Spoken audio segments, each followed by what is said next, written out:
Hi guys, I've said it before, the likes of GB News and Talk TV serve a bigger purpose than just misrepresenting what asylum seekers are or pretending that wokeness is destroying Britain. They exist to convince ordinary people that the richest in society need to be protected.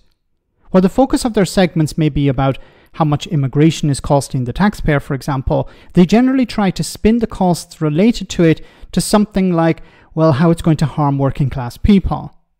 However, from time to time, the person writing the script messes up or is just lazy. Listen to the host Patrick Christy here explain who will pay for so-called illegal migration.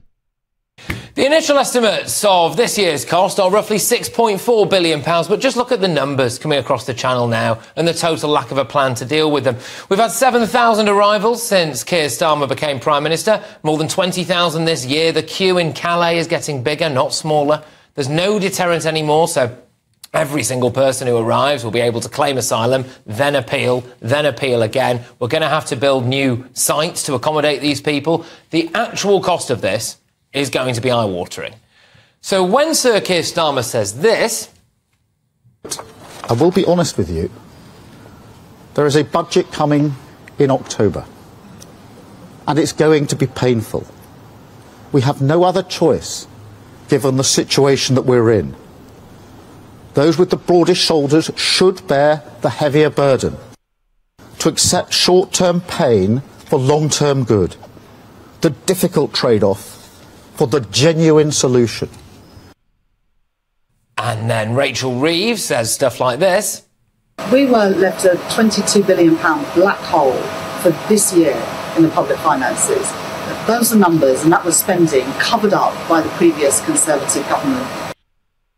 What they're not telling you is that a large chunk of that black hole is to pay for illegal immigrants. Another large chunk of that is the £3.1 billion Labour borrowed to pay the unions, by the way. But when this miserable budget lands and there are tax rises, there's no winter fuel payments for some pensioners, capital gains tax will probably go up, so you don't get much of a return on your investments. Inheritance tax will probably go up, won't it? So the money that your loved ones or you have worked all your lives for to pass down to the next generation is just ripped away from you, just so we can give it to people who have come to Britain illegally.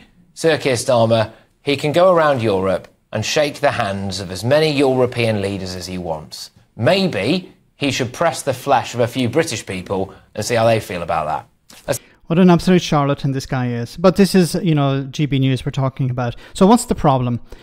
Notice he mentioned two taxes here. He mentioned capital gains and he mentioned inheritance tax. Now, there are a number of problems with this. First of all, you notice that he said probably will go up in both cases. Now, he doesn't know whether they'll go up or not, so we'll have to wait and see. But the other problem with this is that the general public are misinformed a lot. The general public believe that they have to pay inheritance tax, for example. Capital gains, of course, is when you're selling stuff or investments, whatever. But the general public are convinced that they have to pay inheritance tax. They don't.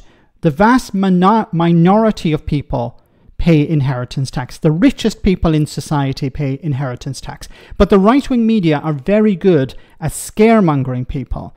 You notice what he's doing here. He's saying, look, your inheritance is going to be taken away from you by this Labour government to pay for illegal migrants. This is about whipping up anger. Anger directed at the government, and of course anger directed at asylum seekers and migrants. These people are coming here living off benefits, which they can't, taking our jobs, in the case of asylum seekers, they can't, and we're paying for it through things that we have built up over our lives, for example, a home or a property, and the government are taking that away from us via tax, and they're handing that money over to asylum seekers and migrants. It's not true.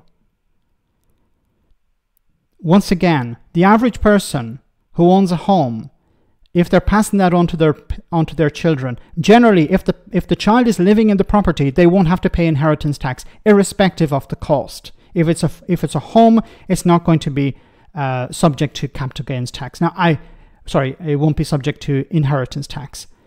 Now, I may need to be corrected on that, but as far as as the latest information I saw, that's the case. Now, if it's a second home or a second property, and it's above a certain value, then there will be inheritance tax applied to that.